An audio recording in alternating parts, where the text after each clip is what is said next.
Okay, so if you've ever had that moment, total exhaustion from international travel hits you right as you step up to the hotel front desk. Oh, yeah. You know that pressure. Yeah. You've got to get the script right, maybe in a language that's not your first. Definitely. So today, we're actually going to take that script, the hotel check-in conversation, which seems pretty basic, right? And turn it into a bit of a masterclass. Yeah, a masterclass in transactional communication. Exactly. We've got sources built around an English language lesson, but we're not really here for the grammar points today. No, not the nitty-gritty grammar. We want to sort of reverse engineer the whole interaction. Treat it like a blueprint, Yeah. Figure out the absolute minimum you need to say and understand for 100% success, the MVP, the minimum viable product for checking in. That's a great way to put it. Yeah, our mission is really to get you beyond just getting by. We want you to internalize how it flows so you almost anticipate what the receptionist is going to say next. It's not just about surviving it. It's about, managing it smoothly and efficiently. And, even the source material we looked at kind of gets that this whole interaction, this potential stress point, it's really just the gateway to the fun part, right? Mm-hmm. The warm-up section actually talked about, the joys of travel. Mm-hmm. Things like finding a hotel with a great pool or maybe focusing on the food rewards. Yeah, specifically the breakfast buffet. Which, who doesn't love a good hotel breakfast buffet? Totally. And the source even mentioned pancakes. It did. A love for pancakes was specifically noted, which, honestly, that feels like a pretty solid benchmark for a good trip starting. It really does. Little details like that remind us why we go through these sometimes high-stakes language moments. They're just doorways to the good stuff. Exactly. Doorways to pancakes. Okay, so let's walk through that blueprint then. The source gives us this dialogue at the Sunny Hotel. We've got Jessica, the receptionist, and Tom Watkins, the guest. It's a really clean example of just efficient communication. It really is. And the whole thing kind of hinges on those first few seconds, doesn't it? Yeah, how it starts. The staff member, Jessica, opens with the standard line. Good evening, welcome to the Sunny Hotel. How can I help you? Very typical. Okay. But it's the guest's response, Tom's response. That's the strategic move. Ah, right. This is the core phrase you absolutely need locked down. Hi, I have a reservation. My name is Tom Watkins. That's the power phrase. The sources make it super clear. That word, reservation, it immediately tells the staff you've booked ahead, likely prepaid. Right. It shifts their mental checklist from, do we even have a room available? Straight to, okay, where's Mr. Watkins booking?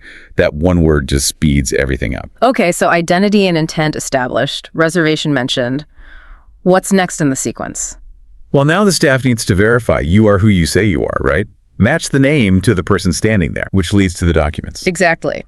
The receptionist asks, may I see your passport, please? It's direct, it's globally understood, and the only answer you need is the one in the script. Sure, here you go. Yeah, keep it simple. Any hesitation there, fumbling around, that's where things can start to feel a bit awkward or slow down. Okay, so Tom hands over the passport. Jessica's presumably looking at the screen, checking the reservation details. Yeah. But then the next step is confirming the stay duration. Why is that? Oh. Isn't it already in the system? That's actually a really good question, looking at the sort of underlying logic. Yeah. That confirmation, you're staying for 2 nights, correct. It seems simple, but it's actually a critical fail-safe.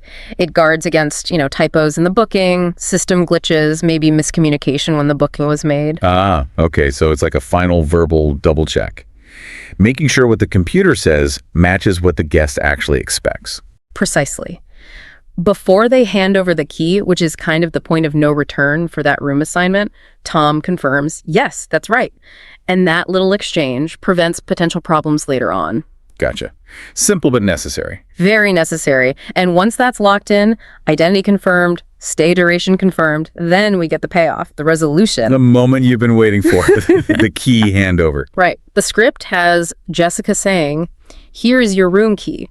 Your room number is 305.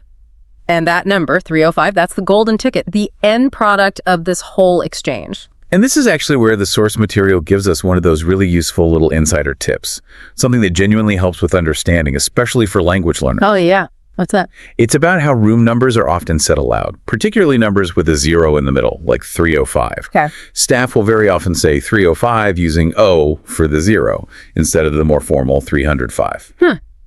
Why do they do that? And why is that important for, say, an international traveler to know? Well, think about it. It's mainly about speed and clarity, especially in potentially noisy hotel lobbies or if there's an accent involved. Okay. If you say 305 really quickly, that 100 part can sometimes get a bit mumbled or lost. I see. But saying 305 makes that middle digit, the 0, really distinct. There's less chance of mishearing 35 or something else. It's a small pronunciation hack, but it makes sure you end up on the right floor, which is pretty important when you're tired and just want to get to your room. That makes perfect sense. A small detail with a big impact. Okay, so you've got the key, you've understood 305, identity established, room secured. But wait, the conversation in the source doesn't quite end there, does it? No, it pivots immediately. The prepared guest, like Tom Watkins in the example, goes straight into asking about essential services, utility questions. Right. And the main one provided is, what time is breakfast? The most critical question for pancake lovers everywhere. Indeed. And the answer is specific. Breakfast is from 7 to 10 a.m. Clear, time-bound. And that question structure, what time is? It's a fantastic template, isn't it? Yeah, you can use it for anything. The pool, the gym, checkout time, and the source material cleverly includes related questions you should probably have ready too, like, where's the restaurant? Mm-hmm. And maybe the big one, financially speaking, is breakfast included? Yeah. Oh, always ask that one. Right. Knowing those variations shows you've really mastered asking about services, not just reciting one line. Okay, so we've covered the whole sequence now using these sort of anchor words: reservation, passport, room key, reception, which is the front desk, of course, and breakfast. We haven't just defined them, we've looked at how they actually drive the conversation forward. Exactly. They structure the whole thing. But interestingly, the source material spent quite a bit of time on something else, something beyond just the words themselves. Yes. Attitude. Ah. This is where we get into insights that go way beyond just language learning, I think. The sources give really concrete advice on behavior, things that act like a universal lubricant for communication, especially across cultures. Which is? Speak slowly, smile, be polite. Simple stuff, but powerful. Incredibly powerful. The sources basically argue that this positive attitude is just as important as having perfect grammar or vocabulary. Politeness almost becomes a negotiation tool here. Why does politeness work so well in this specific hotel check-in scenario? Is it just, good manners? It's more functional than just manners, I'd say. Yeah. The sources point out that hotel staff, they genuinely want to help guests who are friendly and seem approachable. Yeah. So if you're maybe struggling a bit with the language, but you approach them slowly, with a smile, looking apologetic, perhaps for your language skills, Sure. It signals you're trying. Right, you're meeting them halfway. Exactly.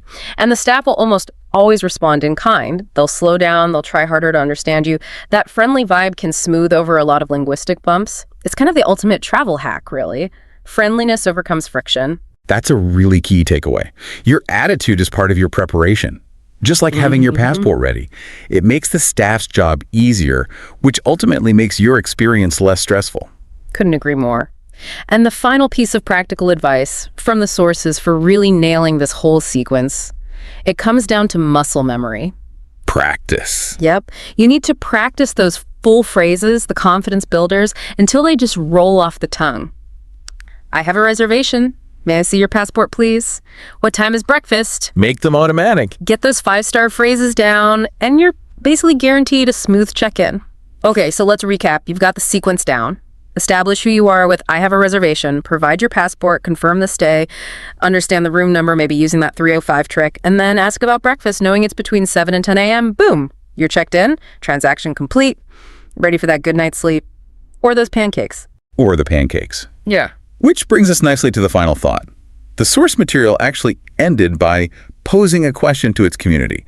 A question about those little personal rituals we all have. Oh, yeah? Yeah. So we've just perfectly planned the check-in. You're in room 305. You wake up the next morning. What's the very, very first thing you do? Interesting. Like before anything else, do you maybe grab the water bottle on the nightstand? Or maybe you head straight to the bathroom. Brush your teeth first thing. Or, let's be honest, does that modern urge kick in? Do you reach for your phone before your feet even touch the hotel carpet? Something to think about. What's your absolute first move in the morning when you're traveling? Consider that little ritual. Thanks. Thanks for taking this deep dive with us today.